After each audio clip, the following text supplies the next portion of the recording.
भविष्य के शिक्षकों, बाल विकास और शिक्षा शास्त्र यानी सीडीपी के इस खास विश्लेषण में आप सभी का स्वागत है। आज हम सीडीपी के 10 सबसे महत्वपूर्ण मनोवैज्ञानिक सिद्धांतों को डीकोड करने वाले हैं, वो भी बहुत ही आसान और रोजमर्रा के व्यावहारिक उदाहरणों के साथ। शिक्षा के क्षेत्र में कदम रखने वालों के लिए इस सिद्धांत महज किताबी बातें नहीं, बल्कि एक मजबूत नींव हैं। तो चलिए बिना किसी देरी के सीधे मुद्दे पर आते हैं। जरा सोचिए, जीन पियाजे ने कितने कमाल की बात कही थी। उनका मानना था कि बच्चे कोई कोरा कागज नहीं होते, बल्कि वे अपने आसपास की दुनिया की खोज खुद करते हैं।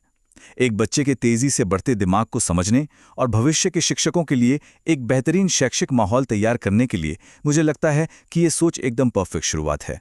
आज की चर्चा की रूपरेखा बड़ी साफ है।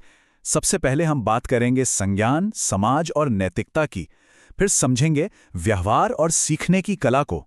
उसके बाद व्यक्तित्व, बुद्धि और आवश्यकताओं पर गौर करेंगे और अंत में देखेंगे एक सफल शिक्षक का दृष्टिकोण। तो चलिए आगे बढ़ते हैं। तो आइए सीधे चलते हैं अपने पहले पड़ाव की ओर, संज्ञान, समाज और नैतिकता। जीन पियाजे के संज्ञानात्मक विकास के सिद्धांत का मानना है कि बच्चे अपने ज्ञान का निर्माण सक्रिय रूप से खुद करते हैं। मतलब वो कोई खाली बर्तन नहीं है जिन्हें हमें भरना है।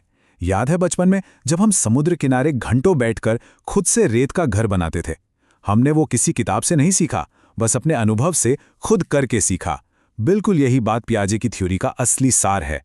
लेकिन लेव वाइगोत्स्की का नजरिया थोड़ा अलग था। उनके हिसाब से सीखने के लिए दूसरों का साथ यानी सामाजिक संपर्क बहुत जरूरी है। अब जरा बचपन में साइकिल सीखने वाले दिन याद कीजिए। शुरुआत में पीछे से किसी बड़े के सपोर्ट की जरूरत होती थी ना। बस इसी अस्थायी सपोर्ट को वाइगोत्स्की ने स्कैफोल्डिंग या पाड़ कहा है। ये वही बाहरी सपोर्ट है जो बच्चे के सीखने की साइकिल को तेजी से दौड़ाने में मदद करता है। अब जरा इस बहुत ही दिलचस्प लेकिन मुश्किल सवाल पर गौर कीजिए। इसे हिंज की दुविधा कहा जाता है। कल्पना कीजिए, एक तरफ जीवन रक्षक दवा चुराने का विचार है और दूसरी तरफ कानून का पालन करने की मजबूरी। यह नैतिक रूप से एक बहुत ही कठिन चुनाव है ना? कोई सही या गलत जवाब देना इतना आसान नहीं है।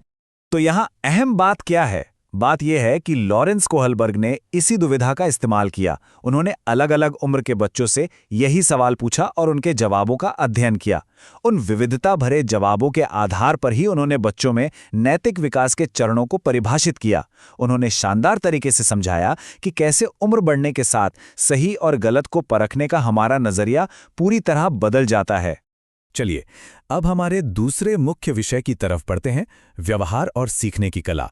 यहां हम देखेंगे कि छात्र असल में कैसे सीखते हैं और उन्हें कैसे प्रेरित किया जा सकता है।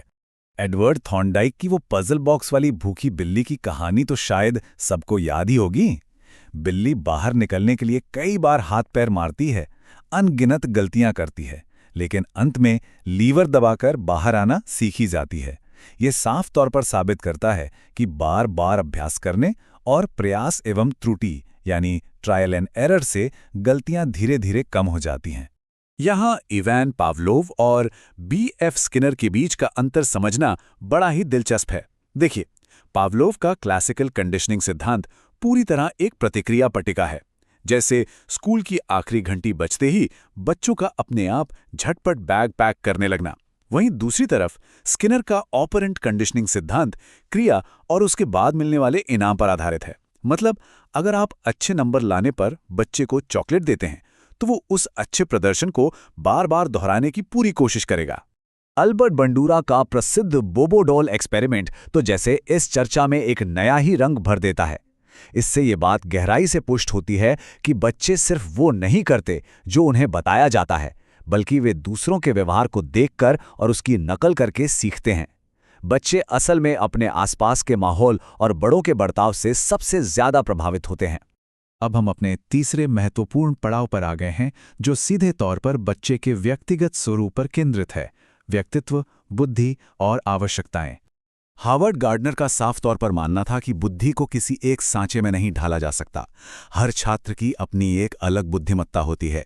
जैसे किसी में विराट कोहली जैसी शानदार शारीरिक गतिक बुद्धि हो सकती है, तो किसी में अरिजीत सिंह जैसी बेहतरीन संगीतात्मक बुद्धि। एक शिक्षक के तौर पर हमें ये समझना होगा कि कक्षा का हर बच्चा अपने आप में बहुत स्पेशल है। एरिक एरिक्सन के मनोसामाजिक विकास के चरणों से एक बहुत ही प्यारी और ज़रूरी बात सामने आती है। उनका कहना था कि स्वतंत्रता के लिए बच्चे के शुरुआती प्रयासों को हमें रोकना नहीं चाहिए, बल्कि प्रोत्साहित करना चाहिए। जरा सोचिए, जब कोई छोटा बच्चा खुद से अपने कपड़े पहनने की जिद करता है, तो उसे डांट कर रोकने के बजाय अगर हम उसका समर्थन करें, तो ये एक छोटा सा कदम उसके आत्मविश्वास की कितनी मजबूत नींव रखता है।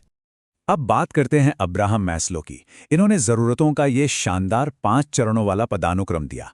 और इसकी सबसे व्यवहारिक बात क्या है? यही कि अगर किसी छात्र का पेट खाली है, यानी उसकी सबसे बुनियादी शारीरिक ज़रूरत ही पूरी नहीं हुई है, तो वो चाहकर भी पढ़ाई पर ध्यान नहीं लगा सकता। सीखने की प्रक्रिया शुरू होने से पहले इन आधारभूत ज़रूरतों का पूरा होना एकदम अनिवार्य है। और अंत में हमारा चौथा और सबसे अहम हिस्सा, इन सभी सिद्धांतों को मिलाकर एक सफल शिक्षक का नजरिया कैसे तैयार होता है। अगर हम इन सभी 10 सिद्धांतों को एक साथ मिला दें तो एक बहुत ही ठोस शिक्षण दर्शन सामने आता है। वो ये कि बच्चे खोज करके सीखते हैं और हमें उन्हें बस स्कैफोल्डिंग यानी सही दिशा देनी है। अभ्यास और सही इनाम उनके व्यवहार को संवारते हैं। और सबसे अहम बात, उनकी बुनियादी ज़रूरतें पूरी किए बिना उनकी अनोखी प्रतिभाओं को बाहर नहीं लाया जा सकता। ये सिर्फ परीक्षाओं को पास करने का तरीका नहीं है, बल्कि एक वास्तविक कक्षा को सफलतापूर्वक चलाने का असली मंत्र है।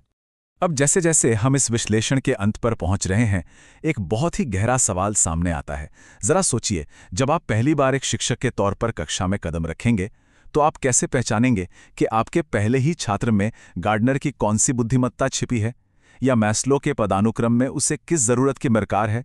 इन सिद्धांतों का असली इम्तिहान किताबों के पन्नों पर नहीं, बल्कि उन असल कक्षाओं में होगा। तो क्या हम उस पारखी नज़र के साथ तैयार हैं? इस सवाल पर ज़रूर विचार कीजिएगा।